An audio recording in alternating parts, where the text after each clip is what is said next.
Welcome to ABC campus. आज हम partnership act 1932 में mode of determining existence of partnership को पढ़ेंगे, जो कि सेक्शन 6 का टॉपिक है। तो आज की इस वीडियो का फोकस रेलिवेंट फैक्टर्स हैं। इनको एसेंशियल्स ऑफ पार्टनरशिप या टेस्ट ऑफ पार्टनरशिप भी कहा जाता है। तो in determining whether a group of person is or is not a firm or whether a person is or is not a partner, तो ये देखने के लिए कि एक ग्रुप ऑफ पर्सन फर्म है या नहीं, या एक person partner in a firm है या नहीं, तो लॉ ये कहता है कि regard shall be given to the real relationship between the parties. यानी उनके टाइटल या डेजिग्नेशन से ज्यादा ये देखा जाएगा कि एक्चुअल में उनके जो आपस में रिलेशन है उसकी नेचर क्या है, as shown by all the relevant facts taken together. और ये जो रेलिवेंट फैक्ट्स या फैक्टर्स हैं, ये 5 फैक्टर्स देखे जाते हैं, विच आर एसोसिएशन ऑफ 2 और मोर पर्सन होनी चाहिए, उनके दरमियान एग्रीमेंट होना चाहिए, ये लोग बिजनेस कैरी ऑन कर रहे हो, शेयरिंग ऑफ प्रॉफिट इसके अंदर इन्वॉल्व होनी चाहिए, जो कि लाजमी यानी कंक्लूसिव फैक्टर नहीं है लेकिन एक प्राइमा फेशा फैक्टर है, यानी इंपॉर्टेंट फैक्टर है सबसे। और म्यूचुअल एजेंसी होनी चाहिए, यानी हर पार्टनर दूसरे पार्टनर को कॉन्ट्रैक्ट्स में बाइंड कर सकता है। तो इन 5 पॉइंट्स की तरफ वन बाय वन चलते हैं कि इन 5 पॉइंट्स की डिटेल्स क्या हैं। सबसे पहले हम बात करेंगे एसोसिएशन ऑफ 2 और मोर पर्संस। तो लॉ में मिनिमम नंबर ऑफ पार्टनर की रिक्वायरमेंट जो है वो है 2।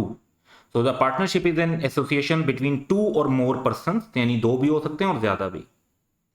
And all persons must be competent to contract, यानी जितने भी पर्संस हैं वो अनसाउंड माइंड के ना हो, वो एज ऑफ मेजोरिटी उनकी हो और वो लॉ के मुताबिक इन उनको डिस्क्वालिफाइड ना किया वो लॉ ने टू एंटर इनटू कॉन्ट्रैक्ट।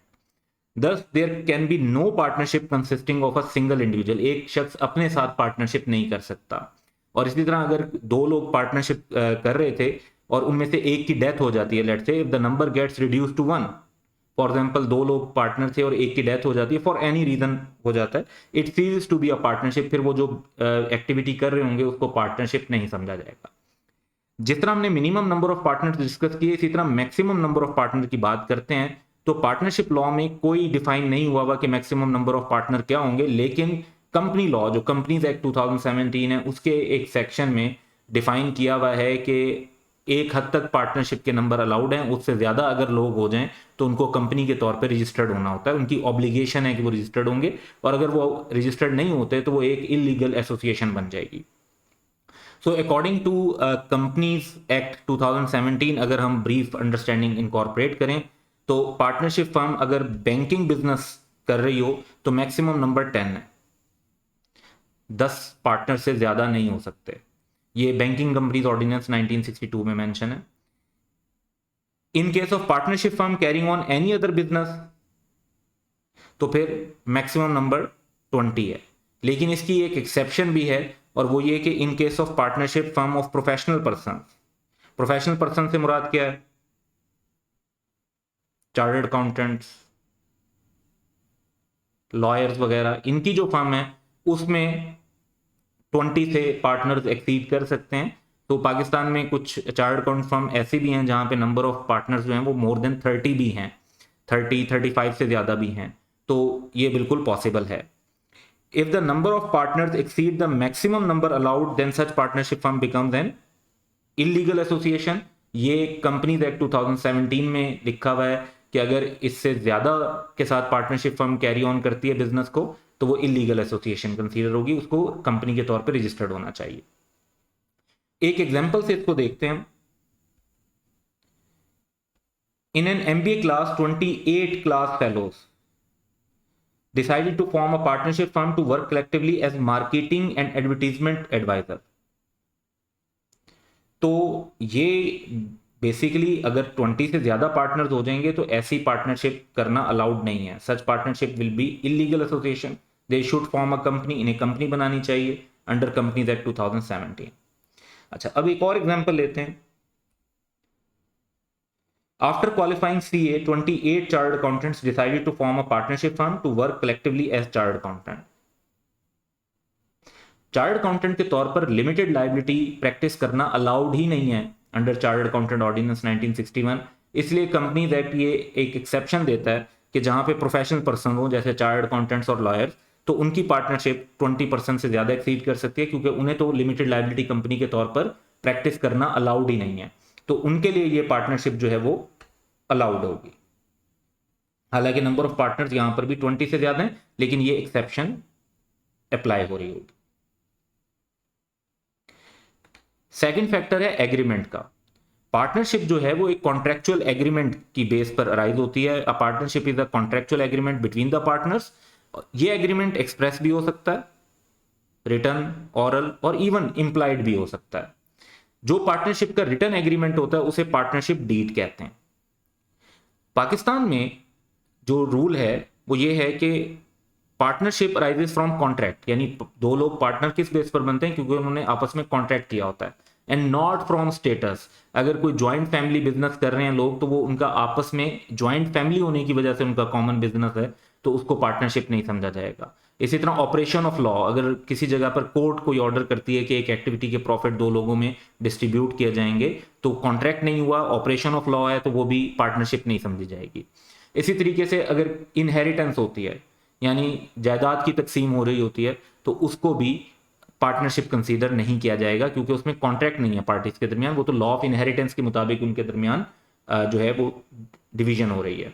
और सक्सेशन, सक्सेशन ये होती है कि एक शख्स की डेथ के बाद उसकी जगह कोई और शख्स ले लेता है, तो जैसे गद्दी नशीन या इस तरह की और पोजीशन होती है जहाँ पे मोनार्क वगैरह होते हैं, तो किंग की डेथ के बाद दूसरा पर्सन आ जाता है। तो इस तरह की जहाँ सिचुएशन सक्सेशन की भी हो, तो वहां पर भी कॉन्ट्रैक्ट नहीं हुआ होता पार्टीज के दरमियान, तो उसको पार्टनरशिप कंसीडर नहीं किया जाता। अब टिपिकली जो रिटर्न एग्रीमेंट पार्टनरशिप का बनाया जाता है वो ज़्यादा बेहतर होता है, क्योंकि जब आप रिटर्न एग्रीमेंट बना लेते हैं तो फ्यूचर में जब भी डिस्प्यूट वगैरह एक तो कम अराइज होते हैं, और अगर अराइज हो तो उनको रिजॉल्व करना आसान होता है, क्योंकि जो भी आपकी टर्म्स एंड कंडीशंस होती हैं और एग्रीमेंट की रिक्वायरमेंट्स होती हैं, डिटेल्स होती हैं, वो आपके पास इन रिटर्न होती हैं, तो क्लैरिटी मिल जाती है। तो यूजुअली जो पार्टनरशिप डीड होती है उसके अंदर जो मेन पॉइंट्स होते हैं, उसमें फर्म का नाम लिखा जाता है, कहाँ कहाँ पे फर्म का बिजनेस किया जाएगा, और names of any other places जहाँ पे फर्म बिजनेस कर सकती है, और हर डेट मेंशन होती है जब पार्टनर ने फर्म को ज्वाइन किया होता है, नंबर ऑफ पार्टनर्स कितने होंगे, उन पार्टनर्स के नाम और परमानेंट एड्रेसेस, पार्टनरशिप की ड्यूरेशन, क्योंकि बाज़ क्या होता है कि पार्टनरशिप 2 साल 3 साल एक फिक्स पीरियड के लिए भी की जाती है, तो ड्यूरेशन ऑफ पार्टनरशिप भी नोट की जा सकती है। पर्पज ऑफ पार्टनरशिप के कौन सा वो बिजनेस करेंगे, हर पार्टनर की डिफरेंट राइट्स और ड्यूटीज़ क्या होंगी, और किस पार्टनर ने कितना कैपिटल जो है वो कंट्रीब्यूट करना है, और कब तक वो उसके लिए कैपिटल बिजनेस में जो है रखना लाजमी होगा। फॉर एग्जांपल बाज़ ये होता है कि जी तब तक वो बिजनेस रखेंगे, में कैपिटल रखेंगे जब तक रिटायर नहीं हो जाते या जब तक पार्टनरशिप डिसॉल्व नहीं हो जाती। इसमें एक चीज और बड़ी इंपॉर्टेंट है कि डिफॉल्ट और implied rules of partnership agreement भी लॉ के अंदर गिवन है।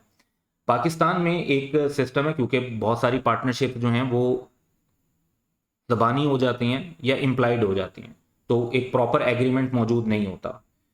तो in Pakistan if the partnership agreement does not specify what the rights or duties of the partner should be in particular circumstances, तो अब एग्रीमेंट में नहीं लिखे हुए राइट्स एंड ड्यूटीज, तो फिर कहां से अप्लाई होंगे। तो पार्टनरशिप एक्ट 1932 ने कुछ रूल्स लिखे हैं कि अगर in the absence of agreement between partners वो रूल्स अप्लाई हो जाएंगे, वो राइट्स एंड ड्यूटीज होंगे पार्टनर्स के।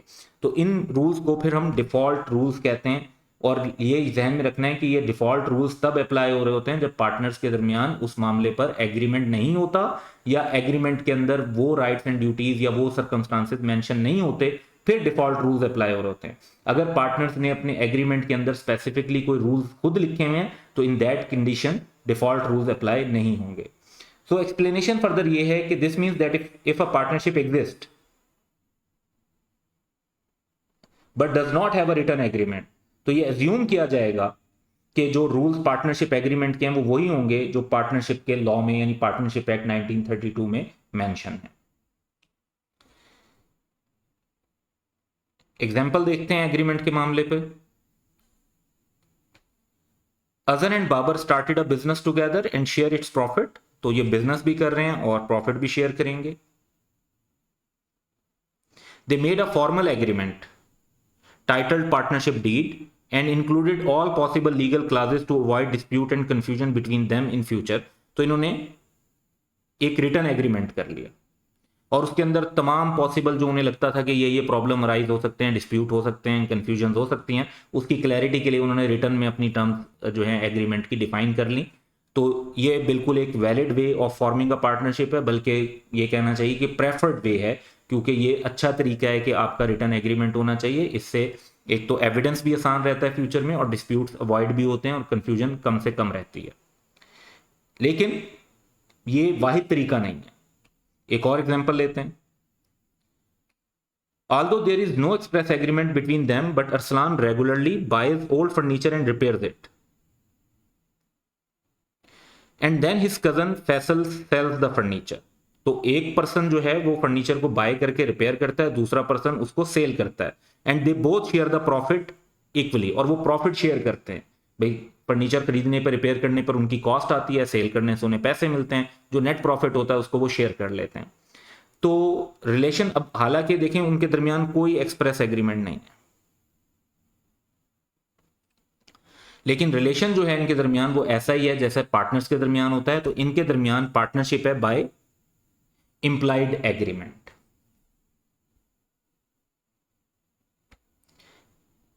नेक्स्ट है कैरिंग ऑन बिजनेस। तो पार्टनरशिप में बिजनेस का कैरी ऑन होना बहुत जरूरी है। 4 की पॉइंट्स हैं कि पार्टनरशिप के लिए parties must have agreed to carry on a business where there is no business to be done, there can be no question of partnership. So no business, no partnership. Business का मतलब क्या है, ये हमने definition में पढ़ा था कि business includes any lawful trade, occupation and profession. एक क्लैरिटी ये है कि an agreement to carry on business at a future time, कि जी आज एग्रीमेंट करते हैं कि हम 5 साल बाद बिजनेस करेंगे, तो this is not a partnership unless कि वो टाइम आ जाए और बिजनेस शुरू हो जाए। तो अगर आज दो पार्टीज ने आपस में ये बात की है कि हम 5 इयर्स के बाद मिलकर एक बिजनेस करेंगे, तो अभी उनके दरमियान कोई पार्टनरशिप का रिलेशन नहीं है। जब वो 5 इयर्स गुजर जाएंगे और वो बिजनेस शुरू कर लेंगे, unless that time rise and the business is commence, तो फिर उनके दरमियान पार्टनरशिप कंसीडर होगी, फिर उनके दरमियान पार्टनरशिप का रिलेशनशिप होगा। इसी तरीके से अगर ग्रुप ऑफ पर्संस मिलकर ये सोचते हैं कि वो कोई चैरिटेबल वर्क करेंगे, यानी उनका मकसद जो है वो प्रॉफिट कमाना नहीं है, बिजनेस नहीं कर रहे, वो चैरिटेबल वर्क कर रहे हैं मिलकर, तो वो भी पार्टनरशिप नहीं होगी। तो चैरिटेबल वर्क करना पार्टनरशिप नहीं है, क्योंकि charitable work is not business. इसमें अब हम एक एग्जांपल भी डिस्कस करते हैं। Gaffar and Jabbar purchased a shop, incurred additional expenses to renovate it, contributing in the ratio of 50-50, and then leased out the shop on rent, which was shared equally by them, और फिर वो rent को equally share कर रहे हैं। तो देखें कि दोनों ने रेनोवेशन कॉस्ट लगाई और उसके बाद वो रेंट को शेयर कर रहे हैं। अब ये एक इंपॉर्टेंट बात है कि लॉ की नज़र में जो किसी प्रॉपर्टी से रेंट को शेयर करना बिजनेस नहीं होता। ये को ऑनरशिप तो कहलाती है, लेकिन ये बिजनेस नहीं होता।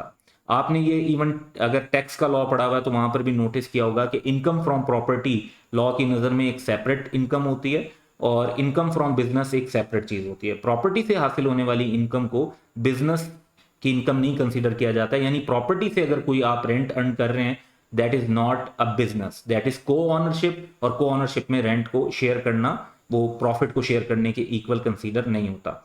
तो यहां पर हमारा आंसर ये होगा कि इन दो के दरमियान पार्टनरशिप नहीं होगी, क्योंकि ये को ऑनर्स हैं और इन्होंने कोई बिजनेस कैरी ऑन नहीं किया।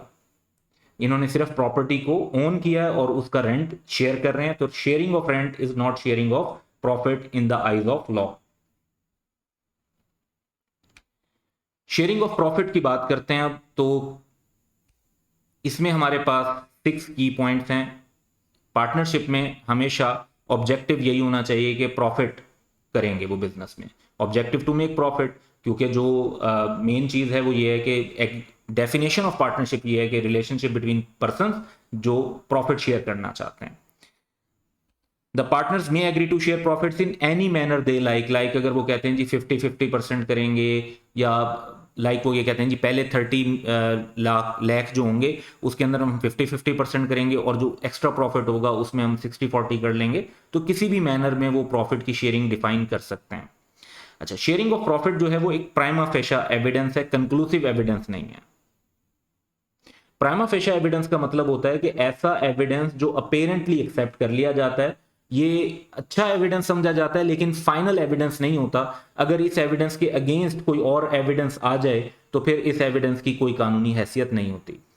तो it is a prima facie evidence. इसके मुकाबले में कंक्लूसिव एविडेंस वो होता है कि जब कंक्लूसिव एविडेंस मिल जाए तो कोई शक की गुंजाइश नहीं रहती और उसको फाइनल एविडेंस समझा जाता है। तो शेयरिंग ऑफ प्रॉफिट एक फैक्टर है, तमाम फैक्टर नहीं है। देखें ये फोर्थ पॉइंट पढ़ रहे हैं हम, तो ये उसमें से एक फैक्टर है। तो शेयरिंग ऑफ प्रॉफिट अगर हो रही है, it does not always mean, mostly it would mean कि फिर पार्टनरशिप है, लेकिन हमेशा पार्टनरशिप हो ये जरूरी नहीं है। खासतौर पर हम एक अलग से वीडियो करेंगे शेयरिंग ऑफ प्रॉफिट के ऊपर, तो उसके अंदर हम कुछ ऐसी सिचुएशन भी डिस्कस करेंगे जो लॉ में एक्सेप्शन के तौर पे मेंशन है कि उन सिचुएशन में जब प्रॉफिट शेयर हो भी रहा होता है तो पार्टनरशिप का रिलेशनशिप क्रिएट नहीं होता। तो पार्टनर्स जो हैं वो प्रॉफिट किसी भी वे में शेयर कर सकते हैं इक्वली, 60-40, 90-10, 80-20, किसी भी रेशो में, 3-4 की रेशो में, 5-2 की रेशो में, 2-3 की रेशो में, किसी भी वे में कर सकते हैं। ये जरूरी नहीं है कि पार्टनर्स लॉस में शेयर करें।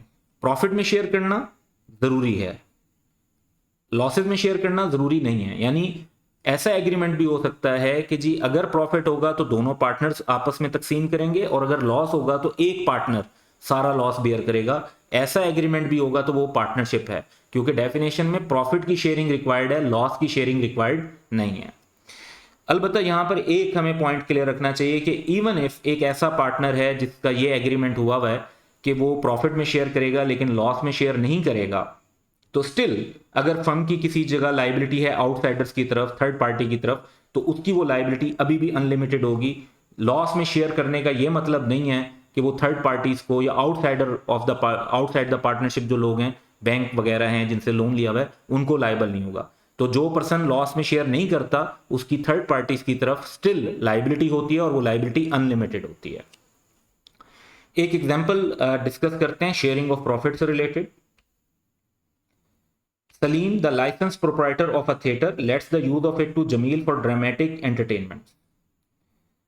Salim manages the theater and bears all its expenses. He also incurs certain expenses for advertising and the band. यानी सलीम क्या काम कर रहा है कि वो थिएटर के खर्चे जैसे सफाई होती है, उसकी इलेक्ट्रिसिटी का एक्सपेंस होता है, वहाँ पे वाटर सेवरेज वगैरह को देखना है और एडवर्टीजमेंट वगैरह के ऊपर जो काम है वो सारे वो बेयर कर रहा है। और जाहिर बात है जमील वहाँ पे ड्रामेटिक एंटरटेनमेंट्स को डील कर रहा है, तो डायरेक्टर की कॉस्ट, एक्टर्स की कॉस्ट, सिंगर्स की कॉस्ट, ये कॉस्ट जो है वो जमील बेयर कर रहा है। अच्छा, सलीम के कॉन्टेक्स्ट में फर्दर एक सेंटेंस है कि he also collects door money of which he retains half and hands over the other half to Jamil. Door money means ticket के पैसे जो आते हैं। तो यहां पर अगर हम सिनेरियो देखें तो सलीम थिएटर से रिलेटेड एक्सपेंसेस को डील कर रहा है और जो ड्रामेटिक एंटरटेनमेंट से उनसे रिलेटेड एक्सपेंसेस को जमील बेयर कर रहा है, और दोनों फिर टिकट का जो रेवेन्यू है, डोर मनी, उसको शेयर कर रहे हैं। यहां पर ये चीज इंपॉर्टेंट है कि ये रेवेन्यू को शेयर कर रहे हैं, प्रॉफिट को शेयर नहीं कर रहे। देखिए अगर 100 रुपीज का रेवेन्यू आता है, दोनों 50-50 ले लेते हैं, तो अगर सलीम के थिएटर एक्सपेंसेस 60 के हैं और जमील के जो ड्रामेटिक एंटरटेनमेंट के एक्सपेंसेस हैं वो 30 के हैं, तो देखें सलीम को 10 का लॉस हो रहा होगा जबकि जमील को 20 का प्रॉफिट हो रहा होगा। तो ये प्रॉफिट तो शेयर नहीं कर रहे, क्योंकि जब रेवेन्यू शेयर कर रहे हैं तो दोनों के अपने अपने एक्सपेंसेस हैं, जिसका मतलब है कि ये भी हो सकता है कि एक पार्टी को प्रॉफिट हो रहा हो और दूसरी को लॉस हो रहा हो। तो प्रॉफिट की शेयरिंग तो यहां पर नहीं हो रही, रेवेन्यू की शेयरिंग हो रही है। सो देयरफॉर यहां पर प्रॉफिट क्योंकि शेयर नहीं हो रहे तो ये पार्टनरशिप नहीं होगी, क्योंकि सलीम और जमील जो हैं वो रेवेन्यू शेयर कर रहे हैं, प्रॉफिट्स को शेयर नहीं कर रहे। शेयरिंग ऑफ प्रॉफिट पर एक और एग्जांपल अब देखते हैं। Ahmed and Baqir, two chartered accountants, agree to carry on practice in common यानी मिलकर at the office of Ahmed under the name Ahmed and Baqir for a period of 7 year. यानी इन्होंने टाइम फिक्स कर लिया। Terms of agreement entered into between them provide that Bakir should manage the office and supervise the clerical work and that he should draw fixed allowance of rupees 20,000 per month in lieu of profit। यानी कि जो profit है उसका उन्होंने fix कर दिया कि वो 20,000 पर मंथ होगा और लॉसेस वगैरह यानी वो शेयर नहीं कर रहे, फिक्स 20,000 उन्हें मिलेंगे चाहे जो है प्रॉफिट्स नहीं भी हो रहे या कह लें कि प्रॉफिट्स कम भी हैं। It is further agreed that losses if any shall be borne by Ahmed alone. कोई भी जो लॉस होगा वो कौन बियर करेगा? Ahmed. And that after 7 years Ahmed would be entitled to the office, कि ऑफिस के जितने भी एसेट्स हैं वो किसको मिल जाएंगे, अहमद को मिल जाएंगे, एंड ऑल अदर इक्विपमेंट जैसे कंप्यूटर वगैरह इस तरह की चीजें, and Baqir would not have any right or claim in respect of them, जो फर्म के एसेट्स हैं उनके ऊपर बाकिर का कोई राइट नहीं होगा। तो सवाल ये पैदा होता है कि क्या अहमद और बाकिर पार्टनर्स हैं, तो लॉ के मुताबिक रिस्पॉन्स ये बनता है कि यस, ये दोनों पार्टनर्स हैं, क्योंकि पार्टनर्स जो हैं वो किसी भी मैनर में प्रॉफिट की शेयरिंग कर सकते हैं। तो इन्होंने जिस तरह से एक फिक्स अमाउंट मंथली डिसाइड कर ली और ये डिसाइड कर लिया कि लॉसेस को शेयर नहीं करेंगे, तो ये ऐसा कर सकते हैं। शेयरिंग ऑफ लॉस जो है वो ज़रूरी नहीं होती पार्टनर बनने के लिए, प्रॉफिट के अंदर शेयर, जो कि यहाँ पे फिक्स कर दिया गया 20,000।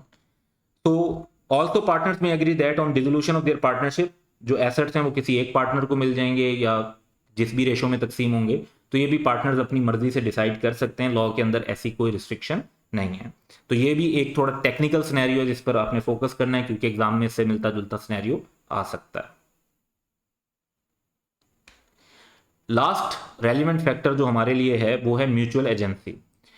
तो कॉन्सेप्ट ये है कि पार्टनर्स के दरमियान म्यूचुअल एजेंसी होनी चाहिए, और म्यूचुअल एजेंसी का मतलब क्या है? म्यूचुअल एजेंसी का मतलब ये है कि हर पार्टनर बाकी पार्टनर्स का एजेंट भी होता है और बाकी पार्टनर्स के कॉन्टेक्स्ट में प्रिंसिपल भी होता है।